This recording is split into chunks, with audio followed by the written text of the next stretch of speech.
घरेलू हिंसा एवं महिला संरक्षण अधिनियम 2005 महत्वपूर्ण टॉपिक है। तो घरेलू हिंसा का अर्थ होता क्या है?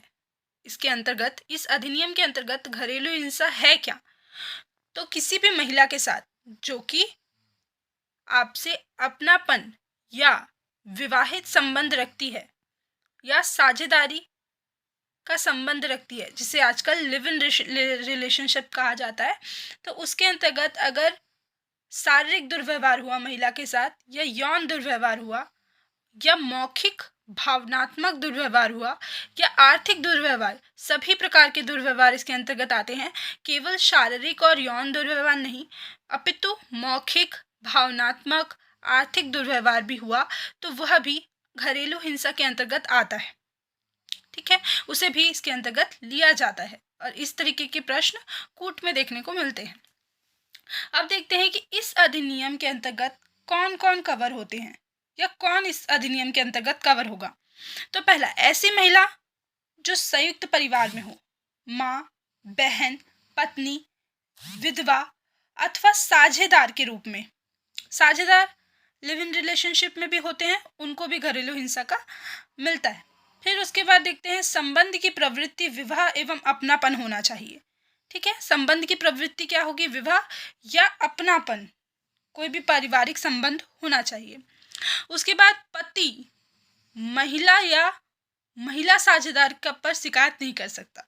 जो पति है वो इस अधिनियम के अंतर्गत महिला और महिला साझेदार पर शिकायत नहीं कर सकते। उसके बाद जो पति के संबंधी है, रिश्तेदार, महिला पक्ष पर शिकायत नहीं कर सकते। इस अधिनियम के अंतर्गत, मतलब इस अधिनियम में जो पति के रिश्तेदार रहते हैं, जैसे महिला पक्ष के ऊपर शिकायत नहीं कर सकते। जैसे कि सास अपनी बहू पर इस अधिनियम के अंतर्गत शिकायत नहीं कर सकती, किंतु वह इस अधिनियम के अंतर्गत अपनी बहू पर और अपने बेटे पर शारीरिक पीड़ा पहुंचाने पर शिकायत कर सकती है। ठीक, फिर किसके विरुद्ध शिकायत होती है? तो कोई भी वयस्क पुरुष जिसके साथ किसी महिला के घरेलू संबंध है, उसके ऊपर कर सकते हैं। फिर पति अथवा पुरुष के संबंधी, पति अथवा पति के पुरुष संबंधी के ऊपर भी शिकायत किया जाता है।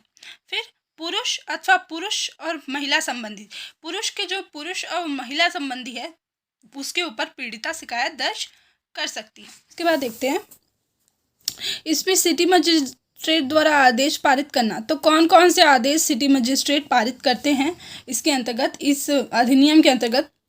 पहला, सुरक्षा का आदेश, महिला को सुरक्षा प्रदान की जाए। ठीक है, पहला सुरक्षा का आदेश पारित कर सकते हैं वो। मौद्रिक सहायता प्रदान करने का आदेश, जब तक महिला की कहीं और विवाह नहीं हो जाता तब तक उसको मौद्रिक सहायता प्रदान किया जाता है। फिर अभिरक्षा का आदेश, मतलब अभिरक्षा का आदेश अर्थात वह तलाक ले सकती है, उसे और उसके बच्चे को रक्षा करना, आर्थिक रूप से सुरक्षा देना, उसकी आदेश पारित किया जा सकता है। मुआवजा और क्षतिपूर्ति का आदेश भी इसमें पारित किया जा सकता है। जो महिला पक्षकार है वो आईपीसी की धारा 498A के अंतर्गत शिकायत कर सकती है। और जो ये घरेलू हिंसा होती है उसके ऊपर जो रिपोर्ट दर्ज की जाती है उसे DIR कहा जाता है, घरेलू घटना रिपोर्ट कहा जाता है। तो इसको ध्यान में रखिए। यहाँ भी आपके सिलेबस में है महिला संपरीक्षक की टोन्ही प्रताड़ना निवारण अधिनियम 2005 या छत्तीसगढ़ टोन्ही प्रताड़ना निवारण अधिनियम 2005, ये क्रमांक 17 है और सन 2005 में ये अधिनियम आया था। क्योंकि छत्तीसगढ़ के ग्रामीण अंचल हो गए या ग्रामीण क्षेत्रों में किसी भी नारी को या उसके संबंधियों को टोन्ही इंगित कर दिया जाता है तथा उन्हें उसके लिए दंडित किया जाता है या झाड़ फूंक ओझा बुलाया जाता है, तो उसके लिए ये चीज़ जो बहुत ज़्यादा व्यापक स्तर पर बढ़ते जा रही थी, तो 2005 में इसके लिए अधिनियम बनाया गया, छत्तीसगढ़ टोन्ही प्रताड़ना निवारण अधिनियम 2005। तो उसके संबंध में इसका विस्तार संपूर्ण छत्तीसगढ़ में है। अब धारा 2 क्या कहता है? टोन्ही कौन होगा, मतलब टोन्ही शब्द का क्या अभिप्राय है? धारा 2 बताता है, वह व्यक्ति महिला जिस पर काला जादू करने, बुरी नज़र या हानि पहुंचाने वाली बोला जाता है। किसी महिला को इंगित किया जा रहा है कि वो काला जादू कर रही है, बुरी नज़र लगा रही है, तो उसे ही टोन्ही कहा जाता है। तो इस धारा में टोन्ही को परिभाषित किया है धारा 2 में। फिर धारा 2(2) में, यहाँ धारा 2(1) में किया गया है, धारा 2(2) में पहचानकर्ता जो व्यक्ति बोल रहा है कि वो टोनी है, उसे पहचानकर्ता कहा जाता है।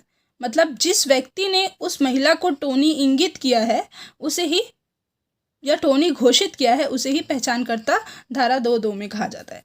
फिर 2(3) क्या कहता है? धारा 2(3 कौन सी धारा? छत्तीसगढ़ टोनी प्रताड़ना अधिनियम या टोनी प्रताड़ना निवारण अधिनियम 2005 के अंतर्गत धारा 2(3 क्या कहती है?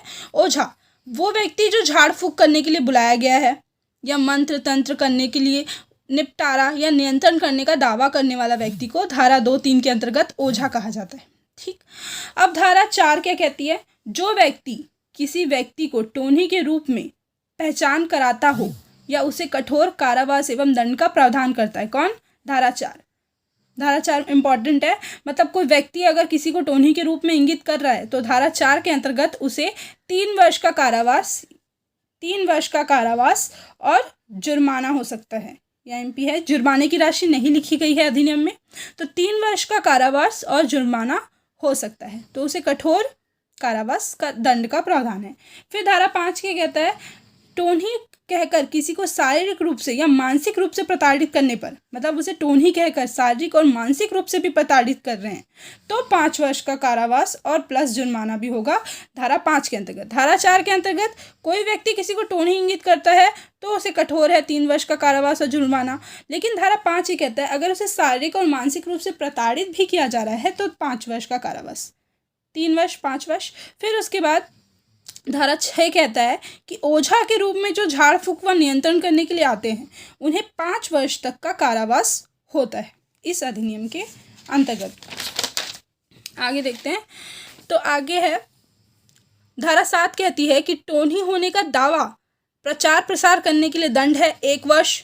मतलब कोई व्यक्ति टोनी है करके दावा कर रहे हैं तो उसके लिए, या प्रचार प्रसार कर रहे हैं उसके लिए 1 वर्ष का कारावास। धारा 8 क्या कहती है? अपराध कारित करने के दंड हेतु, ठीक है। धारा 8 क्या है? अपराध कारित करने के प्रयास, मतलब वो प्रयास कर रहा था कि उसे मारे या उसे मानसिक क्षति पहुंचाए, तो बस अपराध करने का प्रयास करने के लिए धारा 8 में दंड का प्रावधान है। फिर धारा 9 कहता है प्रथम श्रेणी के न्यायिक दंडाधिकारी के न्यायालय में विचारणीय होगा। ये जो टोनी प्रताड़ना अधिनियम के अंतर्गत विचार कहाँ किया जाएगा या किसके पास, कौन से न्यायालय में होगा? तो प्रथम श्रेणी के दंडाधिकारी न्यायालय में विचारणीय होगा। फिर प्रक्रिया दंड संहिता आईपीसी में होगा 1973 में और धारा 360 में, ठीक है। फिर धारा 10(2) क्या कहते हैं? अपराध संज्ञेय है और अजमानती होंगे। ये जो टोनी प्रताड़ना अधिनियम में किसी व्यक्ति को टोनी कहकर बुलाने पर जो अपराध होगा वो संज्ञेय होगा और अजमानतीय होंगे। धारा 13 मुआवजा के संबंध में है। धारा 13 तो धारा 16 राज्य सरकार इसके संबंध में कानून बनाने की शक्तियां होंगी। मोस्ट एमपी धारा 16 के अंतर्गत राज्य सरकार टोनी प्रताड़ना अधिनियम के अंतर्गत कानून बनाने के लिए सक्षम होगी।